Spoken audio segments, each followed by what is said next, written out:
Hey guys, I just want to prefix this video by saying just a standard disclaimer that jack your car up at your own risk. I am no way a certified mechanic or trained in any way on how to jack up the car. This is just common sense. This is what I used when I was jacking up my car, and it seemed to work well for me. But jack your car up at your own risk. Do it the way you think is right. Especially if you're getting under the car, you don't want this car falling on you. It's very heavy, it will crush you. So be very careful when you're jacking up the car. The way I'm going to show you is the way I did it. But please, when you're doing this, think and in no way have to use the way I did it. There are many ways to jack up a car. This is just one way that I felt was safe for me. So I just wanted to prefix the video with that, and I hope you enjoy the rest of it. Thanks. Hello, I have a C5 Z06. It's a 2002 with about 40,000 miles on it now. I just got it not that long ago, picked it up from someone, but I thought I'd just as a precaution want to change the manual transmission oil as well as the differential oil.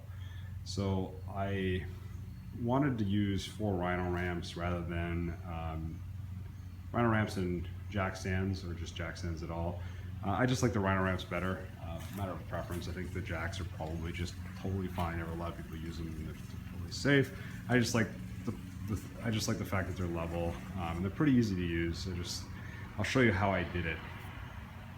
So what I did first was I put the two in the front down and wedged them right under the front wheel. And they have a tendency to slide depending on your floor, but you might want to just put a piece of carpet on or something just to lock it in place as you drive up if they are sliding on your floor. But I put them down in the front, and these are just a standard Rhino Ramps. They're 12,000 pounds. I bought them at AutoZone, I think for 39 bucks, or Walmart for 39 bucks. I drove them up onto the Rhino Ramps. In the front, I had my wife kind of help me just make sure they're fully centered in the Rhino Ramp. Got the front tires up there. And just one note, there is a piece of rubber in the front of your C5 that it will hit once you're driving it up. It does have tiny little scratches on it. So if you're ultra paranoid, you might want to get either racing ramps that are a little longer, slopes a lot more gradual, or I was thinking of just building a board so it just raises it up a little bit prior to the extreme, the slant, I guess.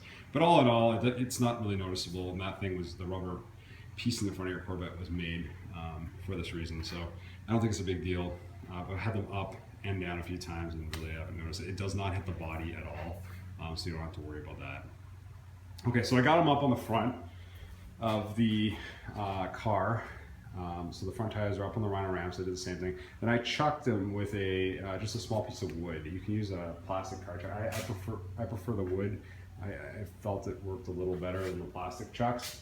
Well, once I got it up there, I just made sure I chucked it. And that's really important, as you'll see when I talk about raising the back of the car. But you want to make sure it's solid in there and it's chucked in the front so they don't go anywhere as you jack. Okay? So I'll just show you this side as well. It's the same thing on this side. I put a piece of wood on the wheels, they're up on the ramp, and they're pretty solid. Okay? So once I drove up on the ramp, everything's up there, the car's solid on the ramps, and that's how I just changed my oil, just with the 2 ramps. But I want to do a diff fluid change and a manual transmission change today, so I wanted the car level and up on all 4. So the next thing I did was I took 2 pieces of wood. You can just use a double thick, a larger thickness of wood. For my jack, I needed 2 of these. I just stacked them on top of each other. I'll show you the jack I'm using. Looks like a US General. I bought it at Harbor Freight. It's 3,000 pound lightweight aluminum jack. It's a low profile jack. I put 2 pieces of wood on there, and then I went underneath the rear of the car to the preferred jacking point, and there's a cross member right there, this bar, this silver bar right there. It goes right across the whole car almost. Okay, so that's the jacking point. That's where you want to put the piece of wood and jack the car up. You can see, it looks like someone before had jack stands there. You can see some ridges, but I haven't put any jack stands there.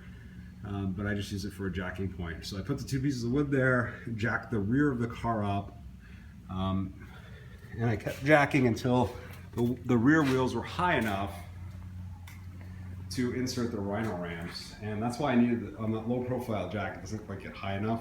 So with the 2 pieces of wood there, it got high enough I could just slide the ramps under.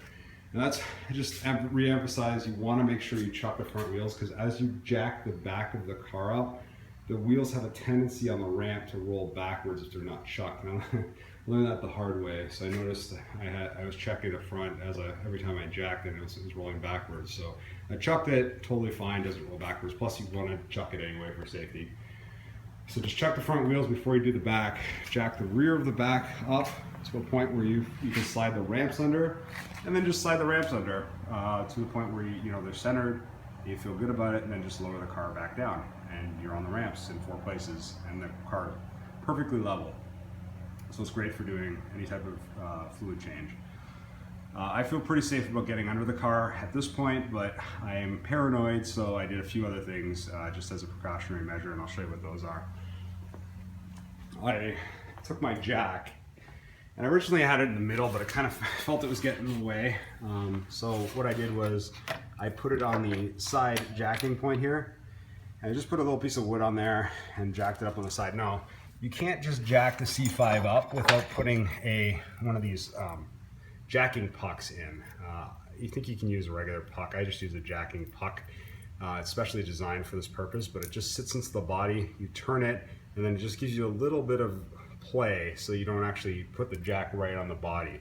And these holes here were put there when they're shipping the car. They tie it down with these holes, so that's why they're there in the first place. So I'll just show you where they insert if I can. There's a few there's a little hole here. You can see it. I just put the jacking puck into the hole and then turn it to the point where it's in there. And then I just take my jack stand, make this like that, jack it up to the point where it's touching the jacking puck, and just put a little bit of tension on it, a little tiny bit of tension, just enough so that if it falls, make sure that the jack is tight. If the car does happen to fall, in the unlikely event the car does happen to fall, the jack will at least hold it while I can get out. And then as a third fail-safe, if that isn't enough already, I have these 4-ton jacks, 8,000-pound jacks. They're Craftsman jacks I got from Sears. You could just jack the car up this way if you want to put them on the cross member. Like I said, I just wanted to use the Rhino Ramps this time, but it is perfectly fine to just put the jacks on the back of your car across this cross member. You might want to, some people put a piece of wood there first and then put the jacks on the wood. I didn't like the idea of using a piece of wood. Just paranoid about it cracking. So anyway, I used the Rhino Ramps, and I just put the jacks underneath here, the wishbone suspension. And honestly, that's probably not the best place to put them, but I wanted them out of the way because I'll be working on the diff, and then I'll be crawling under there to get to the transmission. So I just wanted them out of the way. So I put them on the wishbone suspension, and this is like an absolute worst case. Both systems fail, this will catch it, and I'll have time to get out. So that's really, I never expected to hit the wishbone suspension, which is why it's there. So that's really it. I just wanted to show you how to jack it up with Rhino Ramps. I feel pretty good about the setup. Like I can show you, it's up high enough that I feel like I can work on it safely. Make sure the wheels are chucked, and I just want to mention I also have it in gear. So I put it in reverse gear, and I pulled the parking brake all the way up. So that's up as well. Okay, so that's it. I just wanted to show you. If you have any questions, just put them as a comment. But thanks for watching.